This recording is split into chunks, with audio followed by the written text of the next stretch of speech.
नमस्कार दोस्तों। न जाने किस तरह का डर लिए फिरता रहा हूं, मैं अपने घर में भी खंजर लिए फिरता रहा हूं।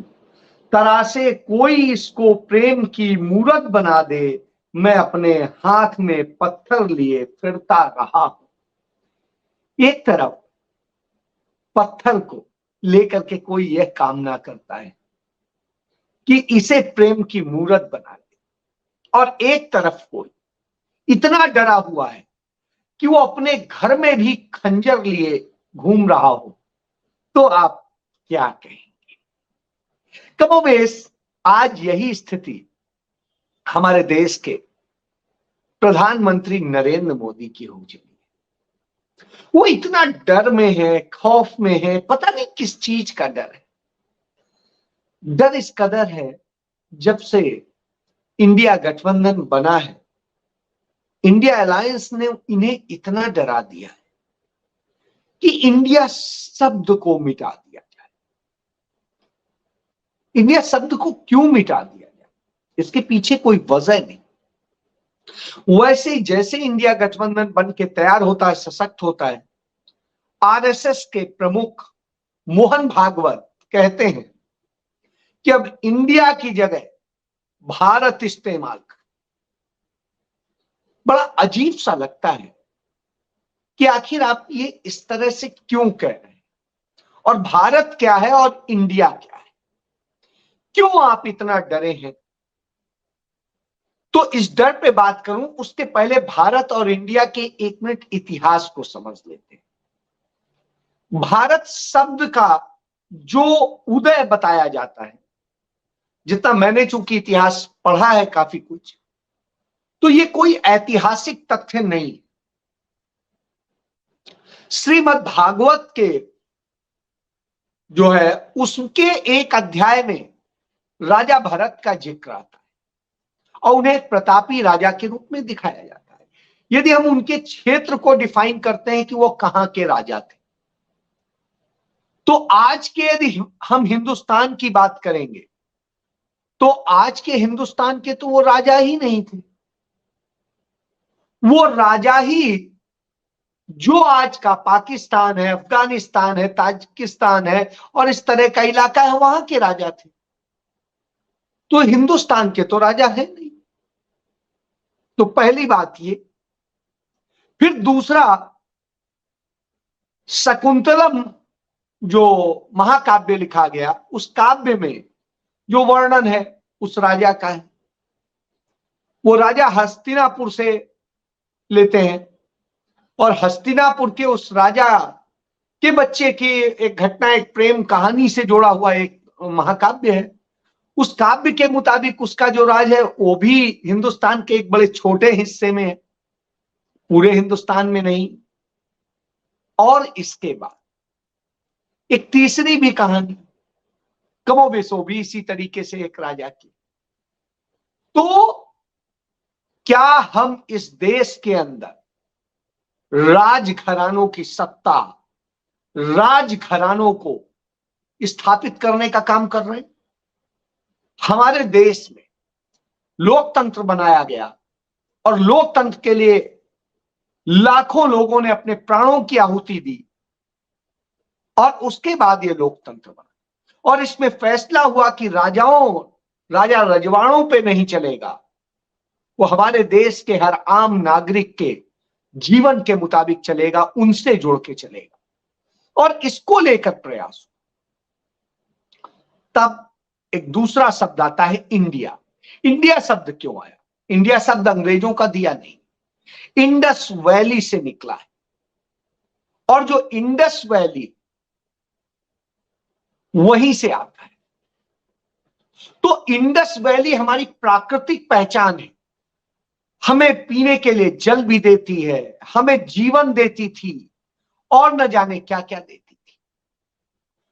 तो वो इंडस वैली, जो इंडस की सभ्यता है, वो वास्तव में उपन्यासों पर आधारित नहीं है, किसी धर्म ग्रंथ पर आधारित नहीं, किसी महाकाव्य पर आधारित नहीं है।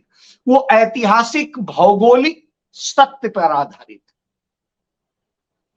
वो प्राकृतिक तो जो प्राकृतिक है, भौगोलिक है और ऐतिहासिक है और आज भी उसके तथ्य मौजूद हैं, लेकिन राजा भरत के तथ्य कुछ कहानियों में मौजूद हैं, अन्य नहीं। यदि आप यजुर्वेद पढ़ें तो यजुर्वेद में के अध्याय 32 में बड़े स्पष्ट तरीके से कहा गया है कि किसी की मूर्ति पूजा, राज पूजा, नाम पूजा और इस तरह की जो चीजें हैं वह धर्म नहीं, वह ईश्वर नहीं। ईश्वर संपूर्ण प्रकृति में विराजता है, वह इस भौगोलिक स्थितियों में विराजता है, वो अदृश्य है, शाश्वत है, यानी जिसे सनातन कह रहे हैं, शाश्वत है, लेकिन वो कहीं नहीं दिखता है, उसका कोई आकार नहीं। इसलिए यदि आप किसी आकार को, किसी नाम को पूजते हैं तो आप वास्तव में ईश्वर या वो जो आत्मा परमात्मा का जिसका पूरा सम्मिलन है उसका आप अपमान करते हैं। यही वजह है कि वेद हो, वेदांग हो, उपनिषद हो और यहां तक कि आकर के कहीं पर भी आपको मूर्ति पूजा का स्थान नहीं मिलता है और महाभारत काल तक नहीं आपको मिलता है। तो जब मूर्ति पूजा थी नहीं तो इस तरह की नाम पूजा, मूर्ति पूजा और ये सब क्यों पैदा की जा रही, क्यों इस पर बवाल खड़ा किया जाता है? यदि आपको याद हो कि संविधान सभा में जब नाम को लेकर के विवाद खड़ा हुआ, डॉक्टर भीमराव अंबेडकर ने इंडिया नाम प्रपोज किया और इंडिया नाम इंडस वैली से लिया गया जो किसी धर्म ग्रंथ का नहीं था और सबको लेकर के था, क्योंकि डॉक्टर अंबेडकर प्रारूप समिति के अध्यक्ष थे। उनके इस प्रस्ताव पर मिस्टर कामत थे जो संविधान सभा के सदस्य थे, उन्हें थोड़ा सा वो उससे डिफरेंट रुख रख रहे थे। वो इसको भारत की बात कर रहे थे और इसमें कई नाम सुझाए गए, सब नामों को लेकर के चर्चा हुई, सब कुछ हुआ। अंत में फैसला हुआ कि नहीं, ये इंडिया ही नाम रहेगा और इंडिया नाम ये भारत के संविधान के प्रथम स्थिति में। तो आप सोचिए कि यह तय हो गया कि इसलिए इंडिया रहेगा क्योंकि पूरा हिंदुस्तान, पूरा भारत, पूरा इंडिया यही नाम चाहता है, क्योंकि नाम वास्तव में पहचान है, लेकिन भावनाओं को भी हम रखते हैं, उनका भी मान रखते हैं। तो इसलिए India, that is India, sorry Bharat. तो आप ये समझिए कि इस तरह से भारत और इंडिया की बात है। अब मैं इसका जिक्र क्यों कर, क्योंकि हमारे देश का प्रधानमंत्री इतना डर गया है इंडिया शब्द से कि उसका डर आज हमें सुख दे रहा, कि चलिए वो किसी से तो इतना डरता दिखाई दे रहा। इतना डरा हमारा प्रधानमंत्री कि राष्ट्रपति के ओर से जो हमारा G20 का सम्मेलन होना है उसके लिए जो आमंत्रण भेजा गया भोज के लिए, रात्रि भोज के लिए, उसमें डिनर के लिए, उस डिनर के में इंग्लिश में कार्ड लिखा जाता है, हिंदी में नहीं, इंग्लिश में कार्ड लिखा जाता है, प्रेसिडेंट ऑफ भारत। अब आप सोचिए, प्रेसिडेंट ऑफ भारत आपको इनवाइट कर, संविधान में एक भी जगह नहीं लिखा है प्रेसिडेंट ऑफ भारत, वहां लिखा है president of India. President of, who is president of Bharat? Nothing. तो इस तरह का ये डर दिखाई देता है और यह डर इतना दिखा कि 2 दिन का यह सम्मेलन हो रहा है और हालत यह है 3 दिन के लिए दिल्ली चप्पे चप्पे बंद कर दिए गए, दुकानें बंद रहेंगी, ये बंद रहेगा, वो बंद रहेगा, सब कुछ रहेगा। कितना डर दिल्ली दिल वालों की, हम बचपन से सुनते आते हैं। और स्थिति यह है कि उस दिल्ली में प्रधानमंत्री, और सबको इतना डर है। कितने लोग आ रहे हैं? G20 19 देशों का एक समूह है, उसमें एक आधा और जुड़ने की भी बात कर लीजिए। तो आप ये समझिए, और टोटल जो है 2 दर्जन लोग सिर्फ हैं, और 2 दर्जन लोगों में की व्यवस्था के लिए इतना डर गए। आप याद करिए 1983 में श्रीमती इंदिरा गांधी के नेतृत्व में निर्गुट सम्मेलन हुआ था, और श्रीमती इंदिरा गांधी ने उसकी अध्यक्षता की थी। 140 देश उसके सदस्य थे। यानी आज के दृष्टिकोण से कहें तो G140 हो जाएगा। तो आप समझिए कि 140 देश सदस्य थे, 70 से अधिक देशों के राष्ट्राध्यक्ष और प्रधानमंत्री जो है भारत में आए थे। एक भी दिन, एक भी मिनट, एक भी घंटे न दिल्ली बंद हुआ, न दिल्ली के लोग बंद हुए। सब अपने अपने मस्ती में कर रहे थे और सब झूठ, और बहुत आराम से सबने किया। आज तमाम नेताओं के रुकने के लिए 8-8 लाख रुपए प्रति रात का किराया होटलों को दिया जा रहा है। 5 स्टार 7 स्टार टाइप के जितने होटल हैं सब बुक कर लिए, और ये तो सिर्फ एक रात का किराया हो गया। इसके अलावा जो खर्च होंगे, खाना पीना, दूसरी चीजें और सब कुछ, ड्रिंक और सब किया जाएगा, और उनके लिए बीफ भी बनेगा और सब कुछ बनेगा, और उसके साथ साथ बाजरा भी और वो सब जो देसी खाद्यान्न है वो भी चलेंगे। तो सब चीजें होनी है। और इन 3-4 दिनों में जिस तरह की स्थिति दिल्ली को देखनी पड़ेगी, शायद ऐसी स्थिति तो आप सोच नहीं सकते थे। ये वही माहौल हो जाता है कि अब देश के अंदर लोकतंत्र नहीं, राजशाही, और राजा साहब का फैसला होता है बंद कर दो, कोई नहीं निकलेगा। तो साहब ये स्थिति, ये हुक्मनामा है, और हुक्मनामा जारी होता है। क्यों जारी होता है? क्योंकि राजा साहब को डर लगता है। डर लगता है उन्हें इंडिया शब्द से, डर लगता है उन्हें यहां देश की जनता से, डर लगता है यहां के लोगों के विचारों से, डर लगता है यहां के लोगों की रीढ़ से। तो साहब जब इतना डर रहा हो तो वो बात करता है उस प्रतापी राजा भरत की, जिसको हमने ग्रंथों में पढ़ा। तो वो तो नहीं डरता था, वो तो किसी को नहीं रोकता था। उसको भी पढ़ लेते कम से कम।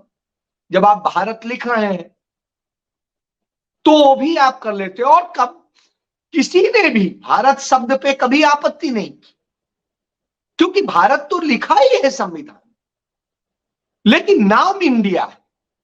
इंडिया को आप हिंदी में भारत कह सकते हैं, और इसीलिए भारतीय रिजर्व बैंक और न जाने क्या क्या है, लेकिन उसका प्रथम प्राथमिक नाम इंडिया ही, इंडियन ही, और पूरी दुनिया यही जानती है। वजह क्या है? वजह बिल्कुल साफ है। जो लोग कभी कुछ बना नहीं पाते, जो लोग कुछ कर नहीं पाते, वो सोचते हैं मेरा कैसे गुणगान होगा, क्योंकि मैं तो कुछ बना नहीं सकता हूं, कर नहीं सकता हूं। तो वो नाम बदलते हैं। वो तमाम चीजों को जो दूसरों की बनाई हुई होती है, दूसरों का किया होता है, उसमें अपना नामकरण करके और खुद हीरो बनते। सिर्फ ये लोग, या ये लोग शोकेस बना देते हैं, से सब वही रहेगा। यानी एक जो बड़ी सस्ती सी भाषा में कहते हैं, नई बोतल में पुरानी शराब। तो कमोबेश ये वही लोग, इनके पास कुछ नहीं है, ना विजन है, ना कोई और चीज। आप क्या दे रहे हैं? आप अपने कंट्री को क्या डिलीवर कर रहे हैं? आप अपने नागरिकों के लिए क्या कर रहे हैं? उनके जीवन को सुखद बनाने के लिए क्या कर रहे हैं और कैसे कर रहे हैं? तो इन सारी चीजों को लेके मैं आपको बताऊं, आज मैं यजुर्वेद को थोड़ा सा पढ़ रहा था कि देखिए क्या क्या चीजें हैं और जो सनातन धर्म की चीजों को लेके लोग लड़े मरे जा रहे हैं, तो आखिर स्थिति क्या है? सबके बयान भी मैंने देखे, कुछ को ट्रांसलेट किया, और इसके बाद में मैं इस स्थिति पे पहुंचा, किसी ने कोई गलत तो नहीं कहा, यही कहा यदि कोई धर्म असमानता दिखाता है, कोई इस तरह से करता है, कोई किसी के उसको तोड़ता है, बिगाड़ने की बात करता है, तो ऐसे धर्म को हम नहीं मानते, इसे खत्म कर देना चाहिए। तो इस तरह की बात यदि कोई करता है तो भाई सही बात है कि यदि कोई धर्म इस देश की मानवता, नैतिकता और चीजों को खत्म करने की बात करता है, रेप की बात करता है और तमाम तरह के अपराध करता है, तो निश्चित रूप से उस धर्म को खत्म। और सनातन नाम से तो कोई धर्म था ही नहीं, धर्म ही नहीं है इस नाम से। सनातन का मतलब होता है शाश्वत। वो डिफाइन किया गया है कि जो वैदिक धर्म चला आ रहा है वही लगातार चला रहा है, और शाश्वत है, वो लगातार तमाम चीजों को अपने में समाहित करता है। That's all. अब लेकिन आप उसको जब इस तरह से डिफाइन करते हैं, नफरत की नजर से देखेंगे, तो आप बहुत सारी परिभाषाएं निकाल सकते हैं। मेरी बेटी मुझे पढ़ते हुए देख रही थी और उसने वो देखा, उसने कहा पापा घर में बहुत सारी भगवान की ये मूर्तियां रखी हैं, तो हमें तो लगता है कि आप मेरी एक बात मानेंगे। मैंने कहा बताइए। उसने कहा चलिए इन्हें फेक आते हैं। मैंने कहा ठीक है बेटा, फेक आते हैं। तो उसने कहा आप फेंक देंगे? मैंने कहा फेंक देंगे, तुम्हारी इच्छा है। तो उसने कहा है आप तो पूजा करते हैं। मैंने कहा करता हूं, लेकिन तुम कह रही हो, तुम्हारी भावना का ध्यान रखते हुए फेंक दूंगा मैं। तो उसने कहा फिर आपके भगवान? मैंने कहा भगवान मूर्तियां नहीं है, ये ध्यान केंद्रित करने का एक साधन मात्र है, साधन, साध्य नहीं है। और ईश्वर साध्य है, ईश्वर निर्विकार है, वो दिखता नहीं है, और वो जिस तरह से है उसका कोई आकार नहीं। हमने तो आकार अपनी सुविधा अनुसार बना लिया। तो इनके निर्माता तो हम हैं, ईश्वर के नहीं है, ईश्वर हमारा निर्माता। तो ईश्वर का कोई आकार नहीं। इन मूर्तियों के लिए मेरी कोई लड़ाई नहीं। तुम कल कहती हो, आज कहती हो, अभी कहती हो, चल के फेंक देते। तो यही मैं लॉजिक दे कि आप इन चीजों में नहीं फंसना चाहिए, क्योंकि यही दंगे फसाद कराते हैं। ईश्वर दंगे फसाद नहीं कराता। ईश्वर आप में भी है, मुझ में भी है। तो जब ईश्वर सब में है, सारी चीजें हैं, तो आप उसे समझिए, उसको पढ़िए, उनसे सीखिए। भगवान शिव विष पीते हैं, तो यह कंसेप्ट दिया गया उसमें कि विष इसलिए पीते हैं कि दुनिया को उस विष के कोलाहल से बचाया जाए, ना कि आप भी उनको देख के पीने लगी। तो आप इससे समझ सकते हैं कि वो मानव मात्र को बचाने के लिए, जाति धर्म देख के नहीं, सबको बचाने के लिए पी रहे हैं। और आप क्या कर रहे हैं? आप अपने लिए दूसरों को विष पिलाना चाहते हैं। तो ऐसा विश्व गुरु जो अपनी छवि बनाने के लिए दूसरे सब में विष घोल रहा हो, तो उसका डर स्वाभाविक है। वो डरेगा उन लोगों से जो लोग सच सामने लाते हैं, वो डरेगा उन लोगों से जो सवाल करते हैं, और वो डरेगा जो विरोध कर सकते हैं, वो डरेगा जो जीवित प्राणी है उनसे।